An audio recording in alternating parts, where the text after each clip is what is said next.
Hey, you! Yes, you! Have you ever wondered about the components of a buffer? Yes, we have. Well, look no further. Welcome to Lab Investigation Review, where we analyze and give you the best steps forward to complete these completely tedious labs and get you a well put and structured end result. In this video, we will discuss Lab Investigation 16, but first, roll the intro. Hello, Internet. Welcome to Lab Review.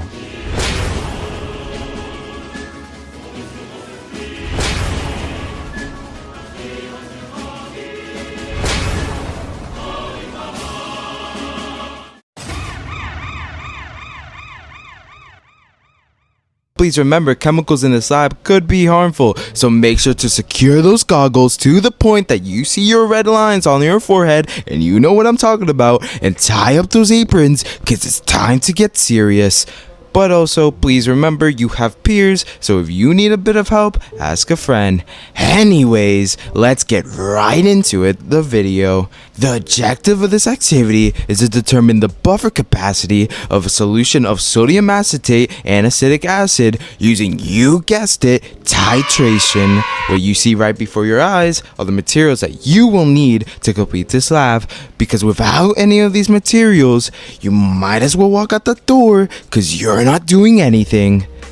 Oh, also refer to your lab investigation manual for any further instruction. So, as the video right behind me depicts, the first step for activity 1 is to calibrate the pH meter by simply turning on the meter, placing it in a beaker of distilled water, and tapping the cal button to calibrate. Now it's time to get those materials ready, cause it's time to cook, Jesse. Well, not literally cook, but you get it. Now, the first procedure that we'll perform is the dilution of solutions. Better get comfortable, cause you're gonna repeat this 4 different times. The first solution we'll create is a 0.2 molar acetic acid. You must measure 1.5 milliliters of 2 molar acetic acid using a syringe. Next, measure 13.5 milliliters of distilled water in a graduated cylinder and combine in a 50 milliliter beaker. Next is the 0.2 molar sodium acetate. Measure 3 milliliters of 1 molar sodium acetate using a new syringe. Measure 12 milliliters of distilled water using a graduated cylinder. Combine in a 50 milliliter beaker. Third is the 0.1 molar hydrochloric acid. Measure 1.5 milliliters of 1 molar hydrochloric acid using another syringe. Combine with 13.5 milliliters of distilled water in another beaker. Last is the 0.1 molar sodium hydroxide. Measure 1.5 milliliters of 1 molar sodium hydroxide. Combine with 13.5 milliliters of distilled water in another beaker. Woo! Peter Piper, eat your heart out, cause there's a new tongue twister in town. Now, using the pH meter, measure the pH of each solution and record in your handy dandy lab notebook. Simply turn on the pH meter and place in the solution. Oh, please make sure that in between each and every use of the pH meter, it is rinsed with distilled water and dried completely. Cause you don't want any of that yucky solution infecting any of your others. Trust me, they are not friends. Anyways, you shall combine the acetic acid and sodium acetate solutions and divide equally between 2 beakers. Record the pH of each and rinse the pH meter. Well, I guess they were friends. Oh, mutual bonding. What a sight. Now, it's time to pull out those barrettes out of your super abnormally large pockets and rinse those 2 puppies out with distilled water if they're dirty. Then, rinse 1 barrette with the sodium hydroxide solution and 1 with the hydrochloric acid solution. But why? Thank you for asking, Tommy. By coating the barrettes with solution, you prevent the dilution of acid or base. Oh, okay. Sure, we put the solutions in the barrettes to coat them, but how exactly are we supposed to get them out? Well, instead of pouring them out, you're gonna want to open that valve vertically, have the solution pour out to ensure all parts of the barrettes are coated with the respective solutions. Then, close the valves horizontally. Okay, it's time to assemble those 2 beaming towers of hope into their stands. Look at that glare. Reminds me of another glare from a certain shiny surface. Now it's time to get those good old handy 0.1 molar sodium hydroxide and hydrochloric acid solutions back onto the field. Get those veterans and salute your solutions before they go into war. Pour them in their respective barrettes and place a beaker of buffer solution underneath each barrette. See that the solutions fill up the appropriate amount by checking the meniscus. We don't have a video, so enjoy this cat dancing. Alright, it's time to get serious and bring out the numbers. So this calls for a British accent. Open the valve, pouring 5 milliliters of acid or base into the solutions. Stir with a glass stirring rod and measure and record pH, remembering to rinse with distilled water between uses. Repeat until the acid and base are completely used.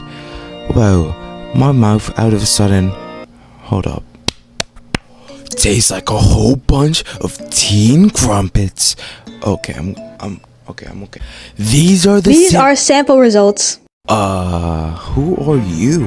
We don't have time to finish. It's about to be 5. We have 2 more hours. But Organize your results into a table and graph to observe and compare the calculated theoretical pH values and the experimental pH values. okay, wait, I got this. The objective of activity 2 is to create 2 buffer systems to determine buffer capacity of each.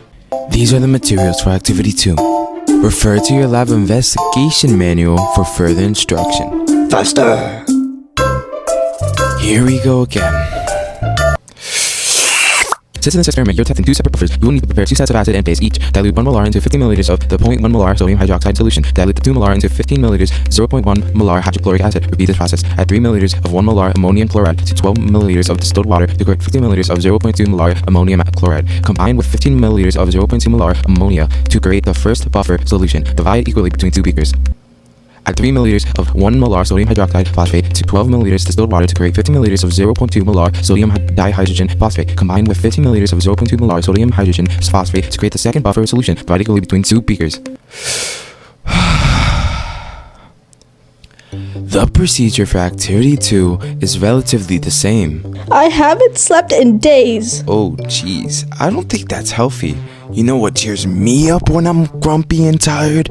A good old cup of joe. I will literally kick you in the ankles. Never knew sleep deprivation could be so violent. Anyways, Once again, prepare 2 barrettes rinsed with either sodium hydroxide or hydrochloric acid. Pour sodium hydroxide and hydrochloric acid in respective barrettes. Place a beaker of one of the buffer solution underneath each barrette. See that the solutions fill up their appropriate amount by checking the meniscus as such. Open the valve, pouring 5 milliliters of acid or base into the solutions. Stir with a glass stirring rod and measure and record pH, remembering to rinse with distilled water between uses. Repeat until the acid and base are completely used up. Repeat the experiment using the buffer solution.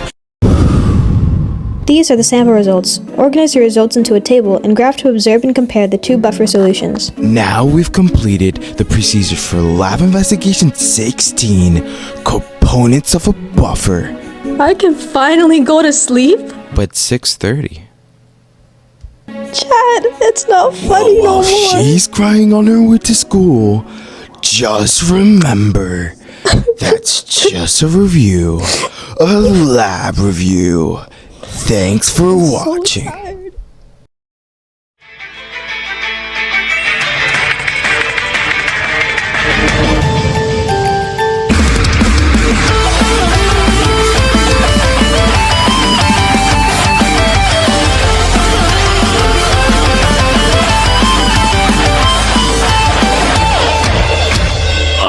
That's the stuff. Hello, Internet. Welcome to Game Theory.